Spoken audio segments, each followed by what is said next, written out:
ৰাজ্যত আৰম্ভ হৈছে 2025 বৰ্ষৰ প্ৰথম পৰ্যায়ৰ গণোৎসৱ। ইতিমধ্যে বিদ্যালয়সমূহত গণোৎসৱক লৈ ব্যস্ততা বাঢ়িছে।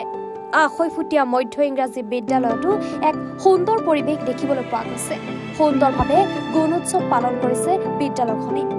গণোৎসৱ হৈছে ব্যৱস্থাৰ গুণগত মান উন্নয়নৰ অৰ্থে ৰাজ্য চৰকাৰৰ এক পদক্ষেপ।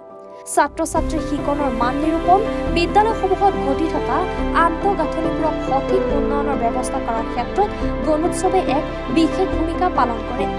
যিহেতু শিৱসাগৰতো আৰম্ভ হৈছে গণোৎসৱ, ৰাজ্যৰ সমান্তৰালভাৱে আঢ়ৈফুটীয়া মধ্য ইংৰাজী বিদ্যালয়ত গণোৎসৱ পালন কৰি অসম চৰকাৰ আৰু শিক্ষামন্ত্ৰীক ধন্যবাদ জ্ঞাপন কৰিছে স্কুল কৰ্তৃপক্ষই। বৃহত্তৰ আঢ়ৈফুটীয়া অঞ্চলৰ এখন ঐতিহ্যমণ্ডিত বিদ্যালয় আঢ়ৈফুটীয়া মধ্য ইংৰাজী বিদ্যালয় 1975 চনতে স্থাপিত হৈছিলে আৰু 2013 বৰ্ষত এই বিদ্যালয়খন চৰকাৰীকৰণ হয়।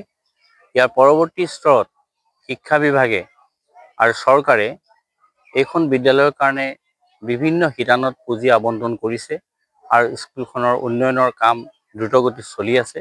তাৰ বাবে আমি চৰকাৰ আৰু শিক্ষা বিভাগক ধন্যবাদ জ্ঞাপন কৰিছোঁ।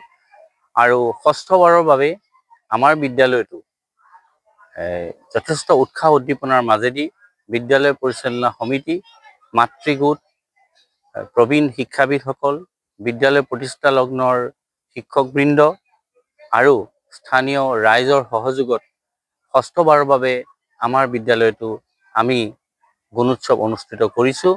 আমাৰ স্বমূল্যায়নৰ ইতিমধ্যে পৰ্ব শেষ হৈছে। আজি বহিমূল্যায়ন আছে আৰু এই বহিমূল্যায়ন পৰ্ব প্ৰাতঃসভাৰ আৰম্ভ হোৱাৰ পৰা এতিয়ালৈকে অতি সুন্দৰ ৰূপত নিয়াৰিকৈ হৈ আছে। এই আপাহতে আমি শিক্ষা বিভাগ আৰু চৰকাৰক অনুৰোধ কৰিম, আমাৰ বিদ্যালয়ৰ এটা ডাঙৰ অভাৱ আছে। আমাৰ বিদ্যালয়ৰ অধিকাংশ আমাৰ স্কুল গৃহ কেঁচা অৱস্থাত আছে, পকীকৰণ হোৱা নাই।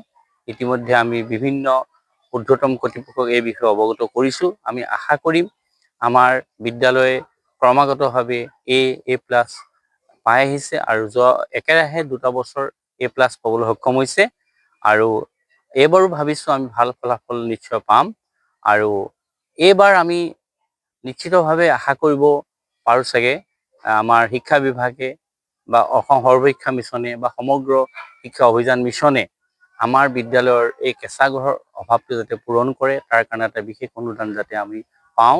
এই অভাৱটো পূৰণ হ'লেই আমি ভাবিছোঁ বিদ্যালয়খনৰ উন্নয়ন দ্ৰুতগতিত আগবাঢ়িব আৰু এই বিদ্যালয়ত আমাৰ কাষৰীয়া অঞ্চলৰ উপৰিও আমাৰ নৈৰ কাষৰ পৰা নাৱতী আহে, যিসকলে আমাৰ স্কুলৰ শোভাবৰ্ধন কৰিছে।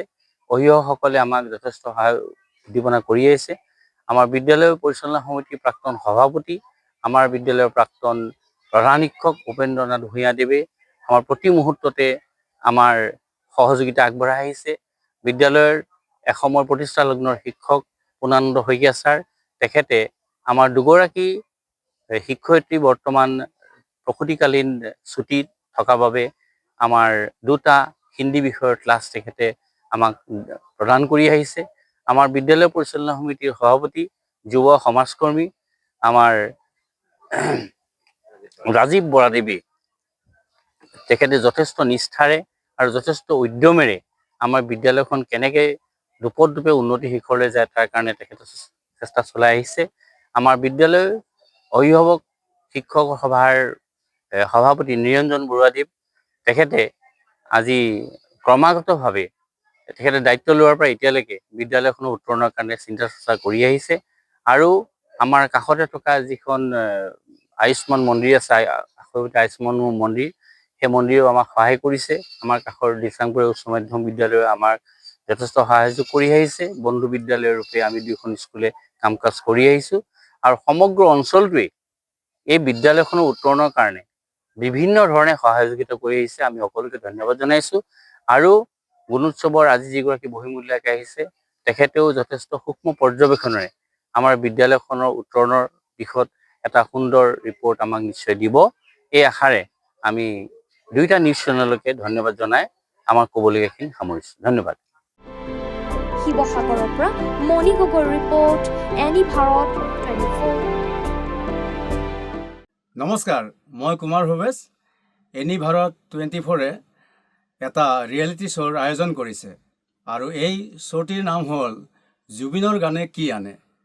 এনি ভাৰত 24লৈ মোৰ শুভকামনা থাকিল আৰু আপোনালোকক অনুৰোধ জনাইছোঁ এই অনুষ্ঠানটিলৈ আহক আৰু সহযোগিতা আগবঢ়াওক। ধন্যবাদ।